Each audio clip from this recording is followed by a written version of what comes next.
वकला ख्वातीन हज़रात,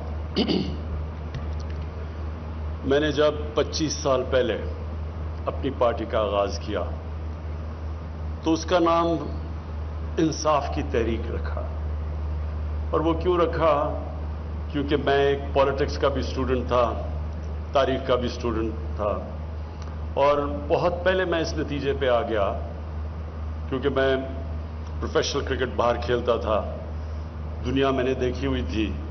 तो पॉलिटिक्स में तो मैं सिर्फ आया एक ही वजह से था कि हमारा मुल्क क्यों पीछे रह जाए। हम देखते थे कि दुनिया आगे जा रही है और पाकिस्तान एक वक्त पे आगे जाते हुए पीछे नीचे आना शुरू हो गया। 60s में पाकिस्तान ये सारे खित्ते में एशिया में चौथे नंबर पर मुल्क था जिसको दुनिया देखती थी, तरक्की कर रहा था, डेवलपमेंट का मॉडल था, क्वालिटी हमारी यूनिवर्सिटीज़ थी, गवर्नमेंट हॉस्पिटल्स में अच्छा इलाज था। हम सब, मैं और मेरी फैमिली गवर्नमेंट हॉस्पिटल में पैदा हुए थे। तो हमने फिर देखा आहिस्ता आहिस्ता हमारा मुल्क ऊपर से नीचे जाना शुरू हो गया, और वो मुल्क जिन्होंने पाकिस्तान से इंस्पायर होके अपना डेवलपमेंट मॉडल लेके आए थे वो ऊपर जाने शुरू हो गए। हमारे सामने सिंगापुर, जिसकी हैसियत कोई नहीं थी, कोई सोच भी नहीं सकता था कि सिंगापुर और पाकिस्तान का कोई किसी मुकाबला होगा, या मलेशिया का, वो सब आगे निकल गए। तो मैं तो वो खुशकिस्मत इंसान था जिसको अल्लाह ने सब कुछ दे दिया था, तो मुझे तो पॉलिटिक्स में आने की कोई ज़रूरत नहीं थी।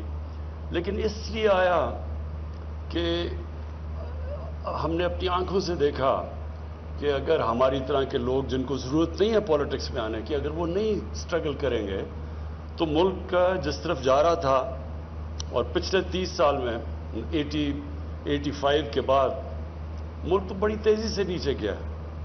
हर चीज़ में दुनिया आगे निकल गई।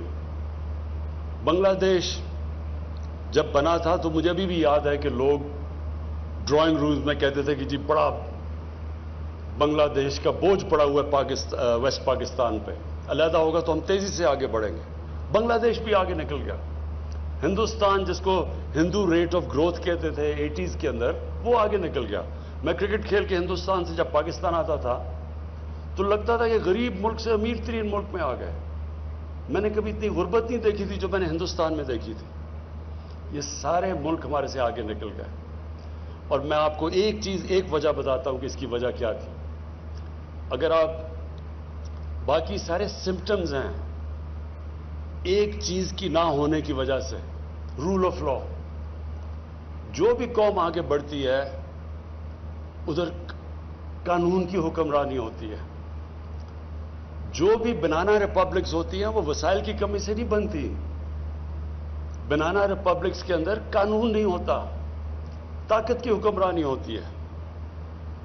हमारे नबी सल्लल्लाहु अलैहि वसल्लम ने, मैं इसलिए लोगों को समझाता हूं कि ये स्टडी करें कि ये क्या फिनोमेना था, मदीना की रियासत क्या फिनोमेना था। ये हिस्टोरिकल इवेंट है। बाकी सारे अल्लाह के पैगंबर हिस्ट्री में नहीं है उनका कोई मेंशन, ये हिस्ट्री के अंदर है। किस दिन में हिजरत की, किस दिन में फतह मक्का हुआ, किस दिन में जंग बदर हुई, ये सब कुछ तारीख का हिस्सा है। तो ये एक फिनोमेना है कि एक वो कौम जिसकी कोई हैसियत ही नहीं थी अरबों की, वो इतनी तेजी से दुनिया की उन्होंने इमामत की, ये तारीख का हिस्सा है। तो उसकी जो बुनियादी चीज थी रूल ऑफ लॉ था। 2 खलीफा वक्त, 4 में से 2 खलीफा वक्त अदालत के अंदर पेश हुए, कानून के नीचे थे। हमारे नबी सल्लल्लाहु अलैहि वसल्लम ने बहुत, ये 2 उनकी जो हदीस है ये हम स्कूलों में पढ़ाना चाहिए। उन्होंने कहा तुम्हारे से पहले बड़ी कौमें तबाह हुई, जिधर ताकतवर के लिए कानून और कमजोर के लिए दूसरा, यानी जिधर ताकत की हुक्मरानी है। और फिर उन्होंने कहा कि मेरी बेटी भी जुर्म करेगी तो उसको सजा मिलेगी, कोई कानून से ऊपर नहीं है। ये है पाकिस्तान का अलमिया। हमारे मुल्क में ये जो 2 पाकिस्तान शुरू हो गए, एक नहीं 2 पाकिस्तान, एक पाकिस्तान के लिए एक अलहदा सेट ऑफ रूल्स, दूसरों के लिए अलहदा। और ये जो रिफ्लेक्ट किया था अभी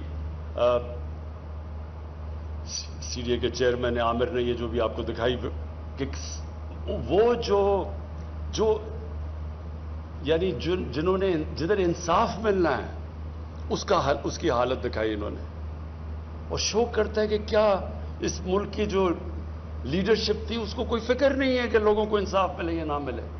کیونکہ دیکھیں ایک چیز، امریکہ اپنے آپ کو انٹرنیشنل کرمنل کورٹ کے نیچے نہیں ڈالنا چاہتا، وہ قانون سے اوپر رہنا چاہتا ہے.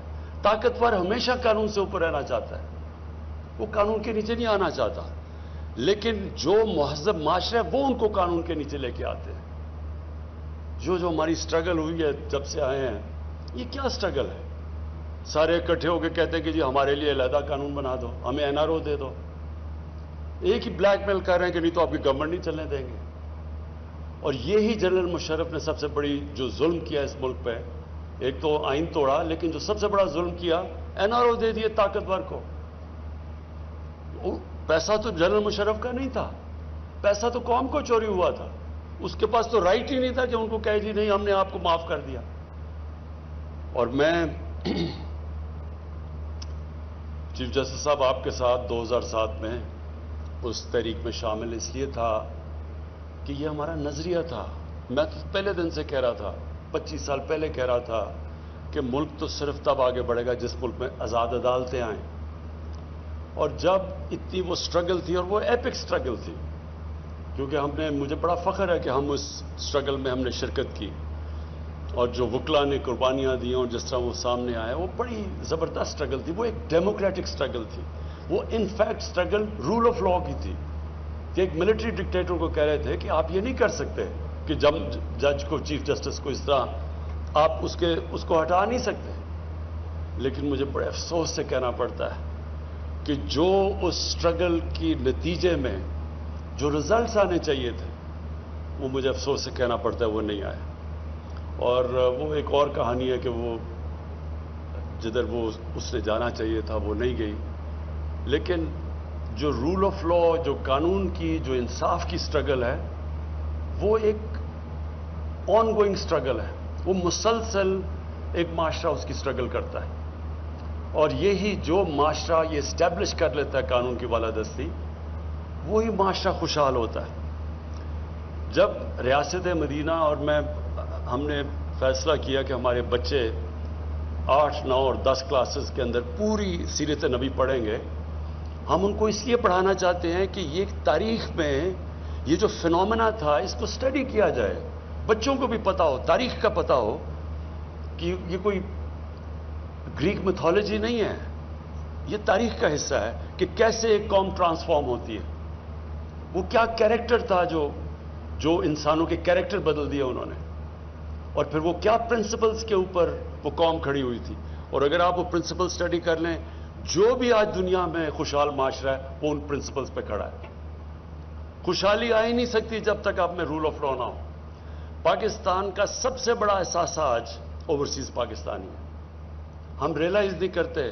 میں یہ بھی 25 سال سے کہہ رہا ہوں کہ یہ سب سے بڑے ایسٹ 90 لاکھ پاکستانی جو باہر بیٹھے ہوئے ہیں، ان کی جو GDP ہے وہ تقریباً ہمارے 22 کروڑ پاکستانیوں کے تقریباً اتنی ہیں. ان کے جو ڈالرز ہیں ان کو پاکستان کی ضرورت ہے. یہ پوچھے وہ کیوں نہیں آتے پاکستان میں ڈالرز؟ وہ بیچارے ایک پلاٹ لیتے ہیں، جا کے پیسہ کماتے ہیں، ایک پلاٹ لیتے ہیں، 1-2 سال کے بعد واپس آتے ہیں، اس کے اوپر قبضہ ہو جاتا ہے. اور قبضہ کیوں یہاں قبضہ گروپ فلرش کر رہے ہیں؟ قبضہ گروپ اس لیے فلرش کرتے ہیں کہ آپ کی زمین پہ قبضہ کر لیں، آپ لیگل ریکورس لیں، وہ سالوں بلکہ کیس ہی ناممکن ہے اس کو رزلٹ ملنا. تو جب آپ کو انصاف نہیں ملتا تب پھر طاقتور یہ جو قبضہ گروپ ہیں یہ پھر پریویل کرتے ہیں اس سوسائٹی میں. انگلینڈ میں کیوں نہیں قبضہ گروپ؟ میں ساری 18-19 سال گزارے ہیں وہاں. کیوں نہیں یورپ میں قبضہ گروپ؟ کیونکہ وہاں قانون ہے. تو ہمیں ہماری جو سٹرگل ہے، اور چیف جسٹس صاحب میں آپ کو داد دیتا ہوں، آپ نے بڑی بڑی زبردست ججمنٹس دیے ہیں جو کہ ہمارے معاشرے کے لیے امپورٹنٹ ہے، اور انوائرمنٹ کے لیے خاص طور پہ، کیونکہ ہم نے بڑی تباہی کی اپنے ملک کی، ماحولیات کی. جس طرح ہم نے یہ اسلام آباد، آپ کو حیرت ہوگی کہ 1960 سے 2010 تک जितनी इस्लामाबाद में डेवलपमेंट हुई थी 10 से लेके 20 तक 10 सालों में उतनी और हो गई है। तो ग्रीन एरियाज जा रहे हैं और ये हमारी गवर्नमेंट पूरी कोशिश कर रही है और उसमें आपकी बड़ी हमें हेल्प की ज़रूरत होती है और आप हेल्प करते हैं बचाने के लिए इस मुल्क का। ये जो एक मॉडल सिटी बनी थी जिसमें ग्रीन एरियाज रखे गए थे और अब तो मुल्क की हमारी आने वाली जनरेशन्स की ज़रूरत है कि हम उनको पोल्यूशन से बचाएं और ये जो क्लाइमेट चेंज के इफेक्ट्स हैं उससे बचाएं। तो उसमें ये तो अब नेशनल नेसेसिटी बन गई है कि हम अपने मुल्क को हरा रखें, अपनी एनवायरनमेंट को बचाएं, अपने दरिया पानी को हवा को साफ रखें। लेकिन सबसे बड़ी बात ये चीफ जस्टिस साहब आपके यहाँ इस फंक्शन से मैं ये कहना चाहता हूँ और अपनी अदलिया को भी ये बताना चाहता हूँ कि हमारी गवर्नमेंट आपकी पूरी मदद करेगी फैसिलिटेट करने के लिए। ये जो हमने 93 ज़िला कोर्ट्स बनाए हैं और ये हमें क्या बहुत पहले बन जाने चाहिए थे और ये एम्फसाइज करता है कि हमारे लिए इंसाफ प्रायोरिटी है और इंसाफ चाहिए होता है कमज़ोर को। ताकतवर चाहता नहीं है इंसाफ, वो ऊपर रहता है कानून के। कमज़ोर को प्रोटेक्शन चाहिए होती है ताकतवर से। इसलिए ये जो आम आदमी को अगर आपने ऊपर उठाना है तो वो सिर्फ जब ह्यूमन डेवलपमेंट का हिस्सा सिर्फ ये नहीं कि आप उसको तालीम दें और उसको सेहत दें, उसको इंसाफ भी देना ज़रूरी होता है। और इंसाफ जब मिलता है एक माशरा आज़ाद हो जाता है। और जो रियासत मदीना में सबसे खुशहाली पहले नहीं आई थी, पहले इंसाफ आया था, फिर खुशहाली आई थी। जो मुल्क में डेवलपमेंट और जो इन्वेस्टमेंट आती है वो तब आती है जब आपका जस्टिस सिस्टम प्रोटेक्शन देता है, कॉन्ट्रैक्ट इन्फोर्समेंट होती है। जिधर ओवरसीज पाकिस्तानी जो है उनका सबसे बड़ा मसला ये है कि वो अगर प्लॉट के ऊपर उनको कॉन्फिडेंस नहीं है कि एक सिंपल सी प्लॉट भी हम ले लें तो वो बच जाएगा, तो वो इन्वेस्टमेंट कैसे करेंगे, वो फैक्ट्रियां क्यों लगाएंगे। तो हमारे रास्ते में ये बहुत बड़ी रुकावट है और इसलिए आप हमारे से पाकिस्तान की अदलिया को मैंने कहना चाहता हूं कि हम इंशाअल्लाह पूरी तरह आपके लिए हर किस्म की फैसिलिटेशन करेंगे। ये एक इस्लामाबाद में भी पहला स्टेप है, लेकिन और भी जब भी हम आपको गवर्नमेंट की ज़रूरत पड़े, हम इसको ये नहीं समझते कि ये कोई हमारा पहले बाकी पैसा खर्च करें और फिर एंड में जो पैसा बच जाए वो जस्टिस सिस्टम को दें। हम समझते हैं ये प्रायोरिटी है, इसकी वजह से पैसा आता है। जब आपके मुल्क में इंसाफ होता है तो इन्वेस्टमेंट और खुशहाली आती है। तो इसलिए मुझे आज बड़ी खुशी है, ये मैं CDA चेयरमैन को, आपको और FWO को ख़ास तौर पे मैं इसलिए अप्रिशिएट करना चाहता हूँ कि पहले तो 6.5 अरब से आपने उसको नीचे ले आए हैं तकरीबन 1.5 अरब पे। ये बहुत बड़ी अचीवमेंट है। नॉर्मली तो 1 अरब से शुरू होता है तो 6 अरब पे पहुँचता है। ये एक तो इसके लिए आप दोनों को कहना चाहता हूँ। और सेकेंडली जो 6 महीने का आपने टाइम फ्रेम दिया है, ये भी इंशाल्लाह हम आप देखेंगे कि आपने 6 महीने में FW और आपने इसको कंप्लीट करना है। बहुत बहुत शुक्रिया। वज़ीर-ए-आज़म इमरान खान डिस्ट्रिक्ट कोर्ट्स की इमारत का संग बुनियाद रखने की तकरीब से खिताब कर रहे थे, जिसमें उनका कहना था कि इंसाफ का बोलबाला करने के लिए सियासत में कदम रखा। 1985 के बाद से मुल्क तेजी से तनज़्ज़ुली का शिकार हुआ। मदीना की रियासत की कामयाबी का राज एक कानून की पासदारी था। ये थे PTV ताज़ा तरीन।